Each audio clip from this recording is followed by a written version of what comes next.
this session as we continue to teach on the triple X factor and specifically the third X. And so today I'm excited to share some things with you that I don't think I've ever shared formally in any other teaching program.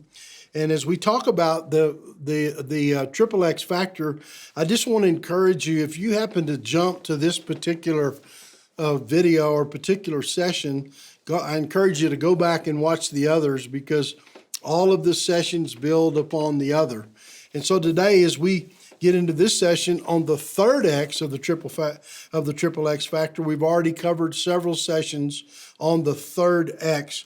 But today, what I want to do is pick up with the third X, and I want to talk about first about what I call the triple bottom line. And the big question is, what are we doing? What are we trying to accomplish when we talk about investing or philanthro investing, what we call the law of philanthro investing or the law of philanthropy or the law of transformation? When we really talk about the law of transformation and the other two laws supporting it, what we're really talking about is this triple bottom line of number one, people, because we want to be able to give people not just a hand out, but a hand up. And we want to see people's lives changed. And we want to see that change happen in them, spirit, soul, and body. So in other words, we want to see them benefit. A lot of times in business, we really have a single bottom line most of the time. And that is, do we have a profit, right? Or do we have a loss? So in other words, the way we examine and decide if something is successful or not, whether it has profit or it has loss. Well, I believe in profit. That's the reason we treat like we do on the second X. But as you grow in your wealth and as you build your wealth, get to the third X, there really should be this triple bottom line that you're asking yourself. One is people. And so what kind of help are we giving to the people when we make our profit on the bottom? What kind of benefit are we being to them? Are we really giving them that hand up? And then when we ask that question, one of the things that we have to ask is, are we helping people practically? Are we helping them at their physical level? Are we helping them with their finances and their businesses?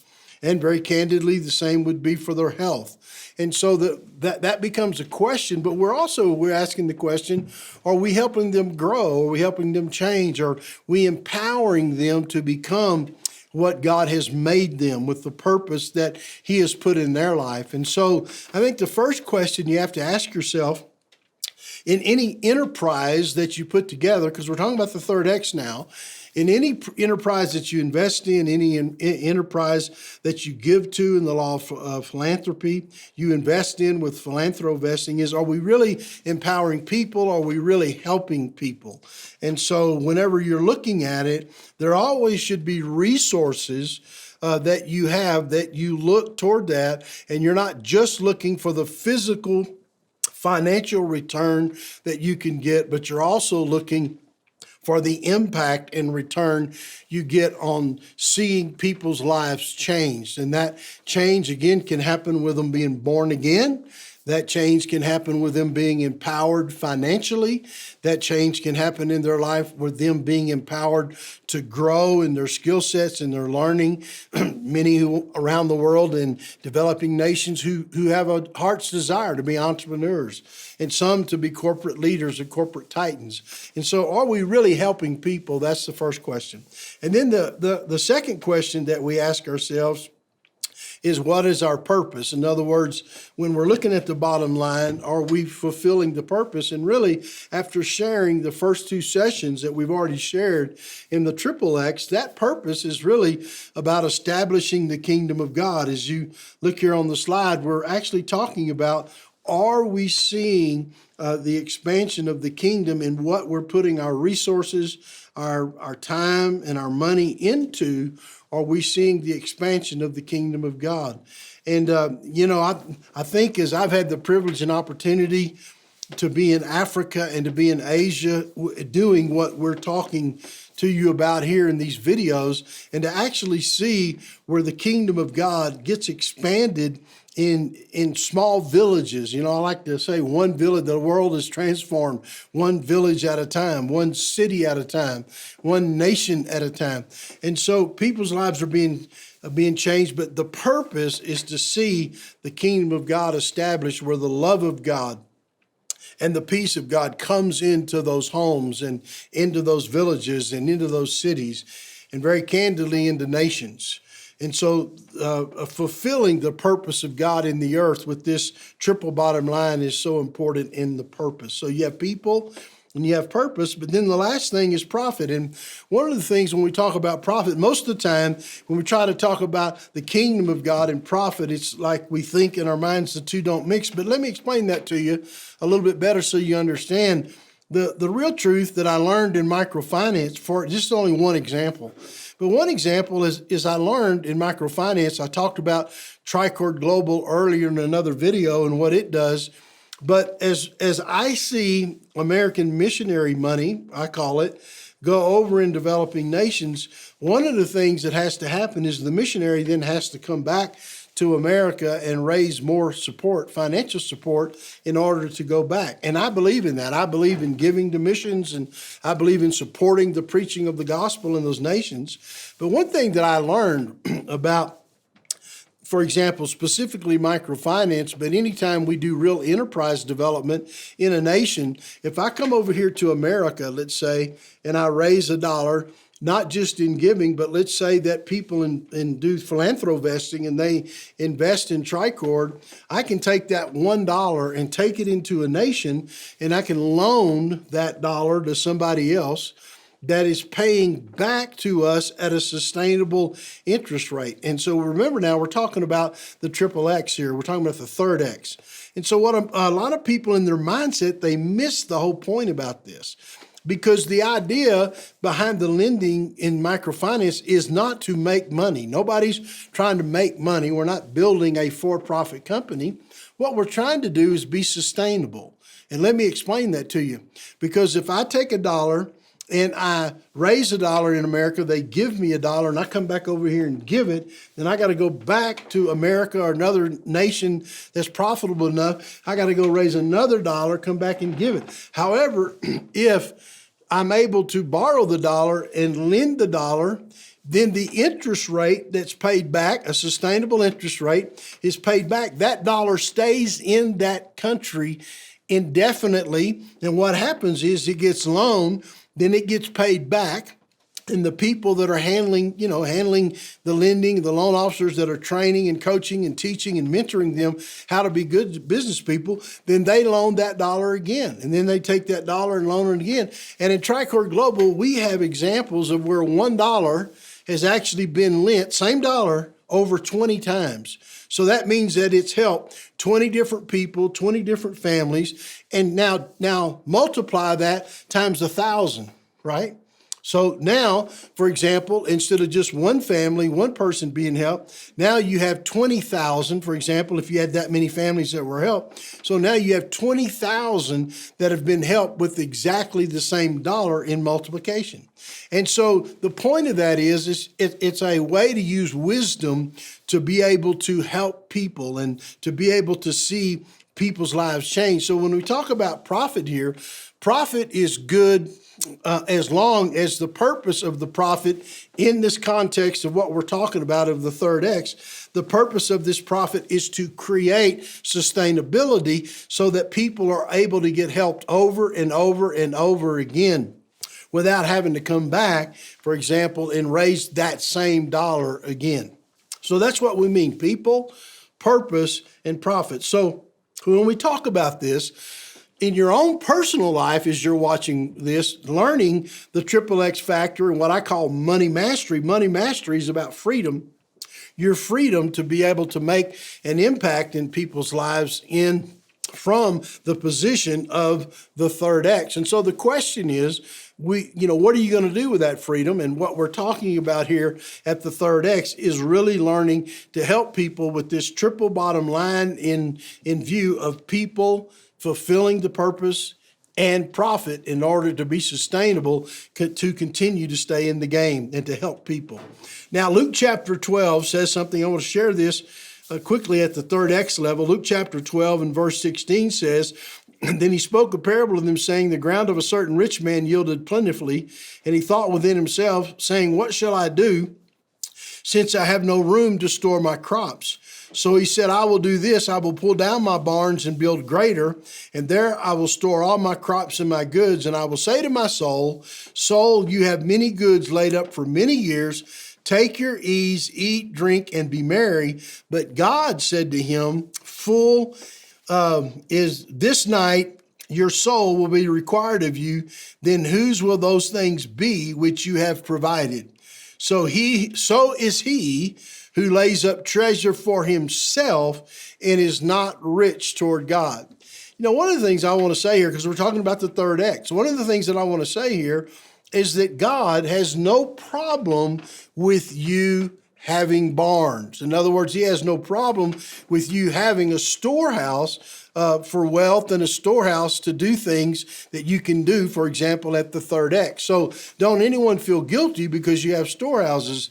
What Jesus was telling in this parable, he actually said in a couple of verses earlier than verse 16 here in Luke 12, he said that he was illustrating here in this particular parable, he was illustrating covetousness or greed, where someone was desiring more than they should have, where there literally is a spirit of mammon that comes on their life where they want more and more, and it's really about themselves. And really, he described what a spirit of mammon says. The spirit of mammon says, soul, you have many goods laid up for many years. Take your ease, eat, drink, and be merry. So the minute you start which I did that. When I hit the second X, in my mind, I said, I'm going to take my ease, I'm going to eat, drink, and be merry. In other words, I'm done. But what I realized was I had the wrong motive and the wrong heart. And really, it's in that motive that we're illustrating here. We're talking about the third X. That's where the spirit of mammon can get in. That's why it's important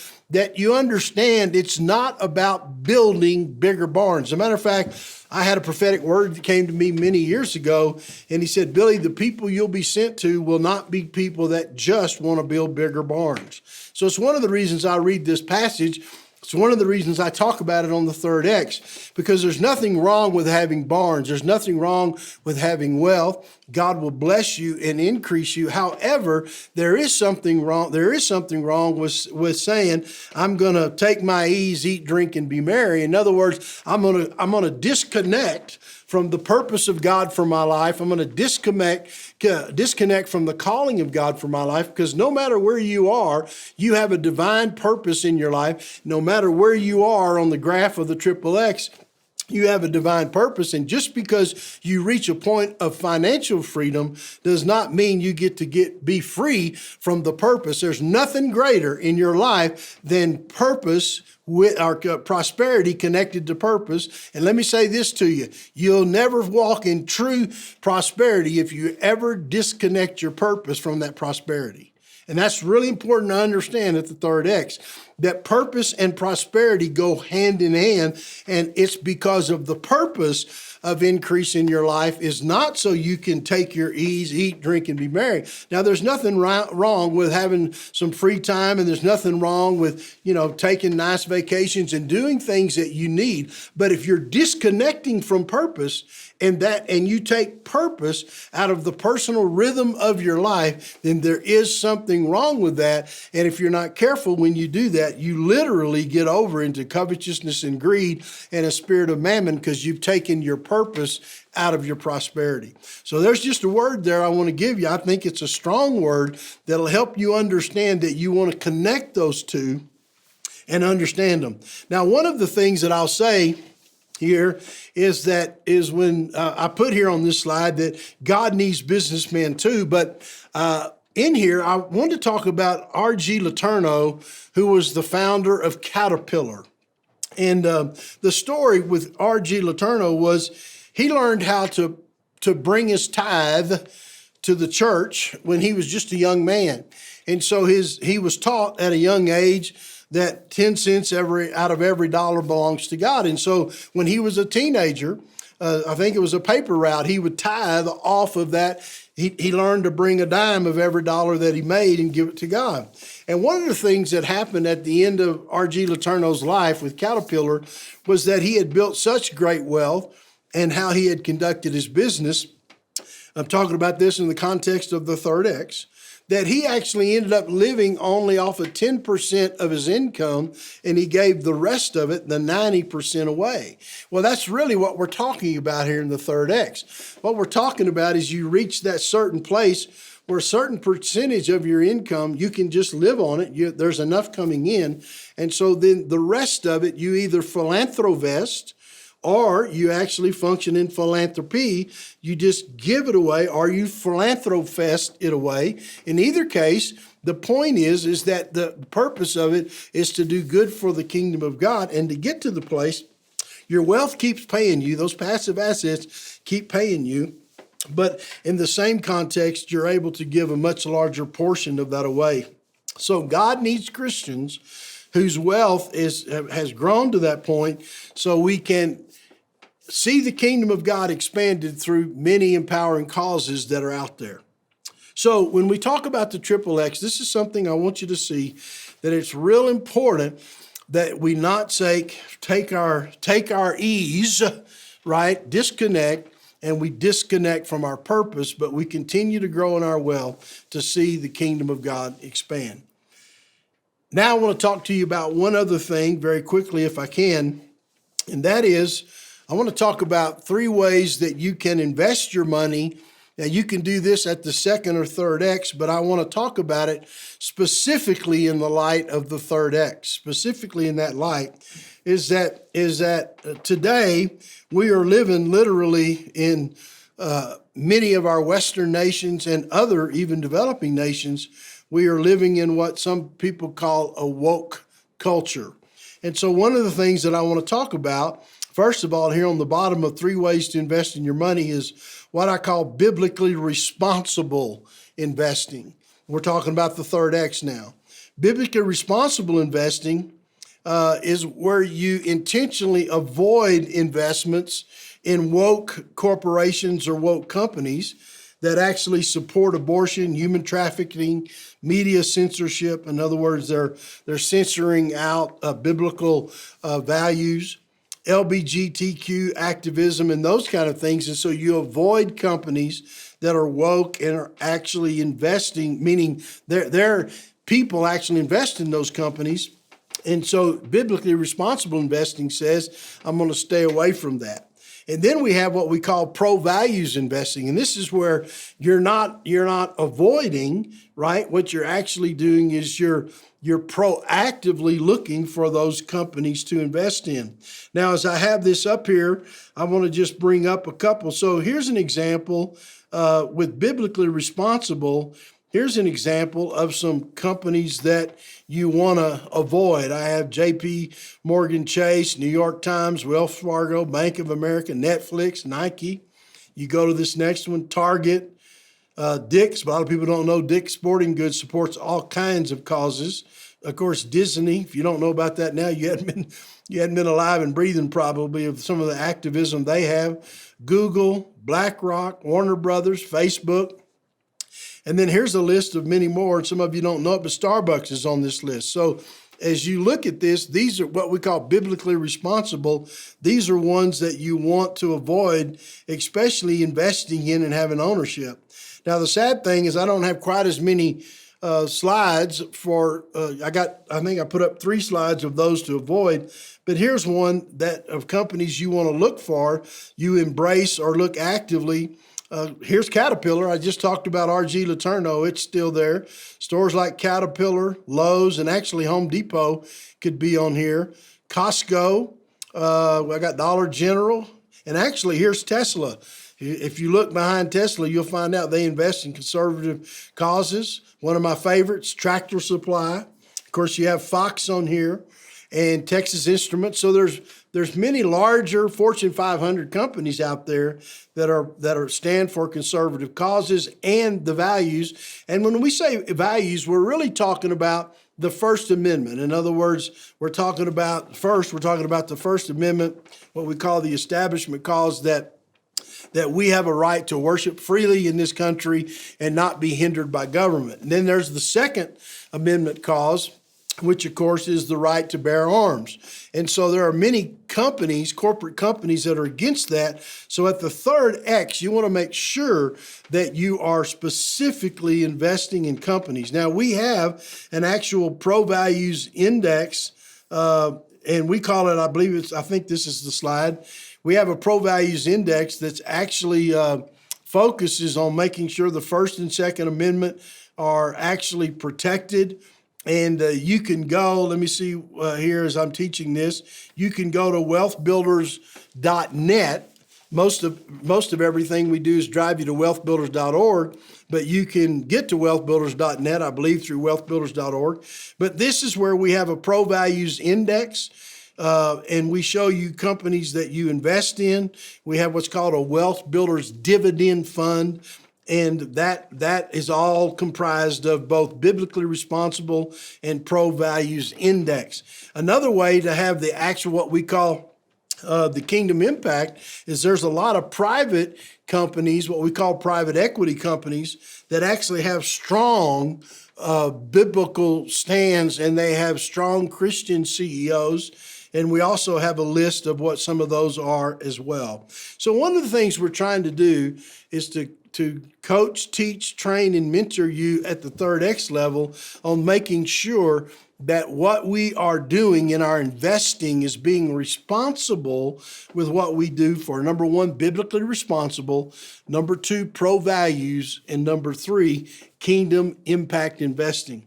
Well, I trust this has been a help to you in this course. Make sure that you pay attention to also the bonus sessions that we've done for you, to make sure you look those up and check those out as well.